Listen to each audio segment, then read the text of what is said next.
एक समय की बात है। एक गांव में एक बड़े से महल में एक राजा रहता था। वह बहुत लालची था। उसके पास बहुत सारे पैसे होने के बावजूद वह उससे संतुष्ट नहीं था। एक दिन राजा के महल में एक दिव्य महात्मा आते हैं। महात्मा को देखकर राजा सोचता है, क्यों ना इन महात्मा को अपनी सेवा से खुश किया जाए, और अगर महात्मा खुश होते हैं तो कुछ न कुछ कीमती उपहार जरूर देंगे। और वैसा ही हुआ जैसा कि राजा ने सोचा था। महात्मा ने राजा को एक अनोखा हीरा दिया और कहा, इस हीरे से तुम जो कुछ भी मांगोगे वह तुम्हें मिल जाएगा।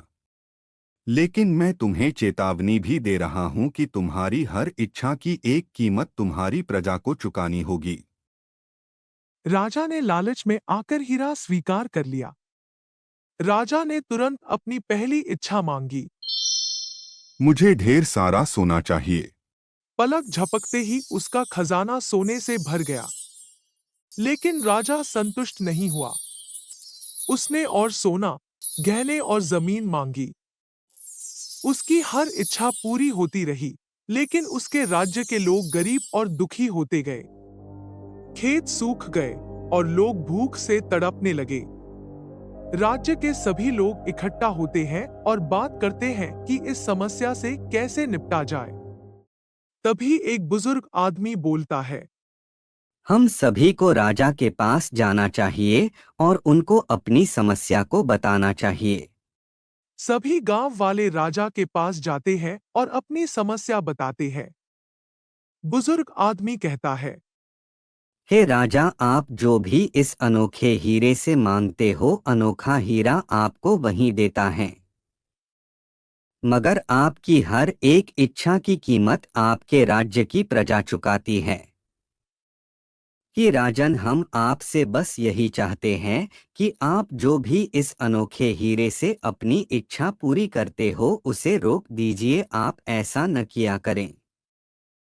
इतना सुनते ही राजा को गुस्सा आ जाता है और गांव वालों से बोलता है, अब तुम लोग मुझे बताओगे कि मुझे क्या करना चाहिए और क्या नहीं। मुझे कोई फर्क नहीं पड़ता तुम लोगों से। और फिर राजा गांव वालों को चले जाने के लिए बोलता है। गांव वाले वहां से चले जाते हैं। राजा के लालच से राज्य का संतुलन बिगड़ गया। पर राजा ने उनकी परेशानी पर ध्यान नहीं दिया।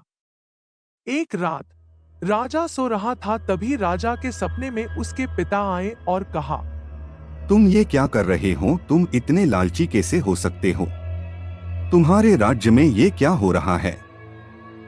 तुम्हारी प्रजा इतनी दुखी है और तुम आराम से सो रहे हो। अगर तुमने लालच नहीं छोड़ा तो तुम सब कुछ खो दोगे। ये राज्य, ये महल, ये ऐशो आराम, जब तुम्हारे पास ये कुछ नहीं होगा तो क्या करोगे?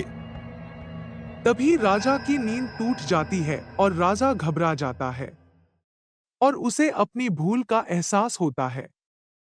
अगले दिन राजा ने अपने सभी लोगों को बुलाया और कहा, मैं आप लोगों से क्षमा मांगता हूँ और मैं अपनी गलती पर बहुत शर्मिंदा हूँ। मैं आप लोगों से वादा करता हूँ, जो भी धन मैंने इकट्ठा किया है उसे मैं राज्य की भलाई में लगाऊंगा और अपने धन से लोगों की मदद करूंगा। राजा ने ऐसा ही किया। उसने अपना सारा धन लोगों की मदद और राज्य को फिर से समृद्ध बनाने में लगाया और धीरे धीरे राज्य फिर से खुशहाल हो गया और राजा ने लालच सदा के लिए छोड़ दिया।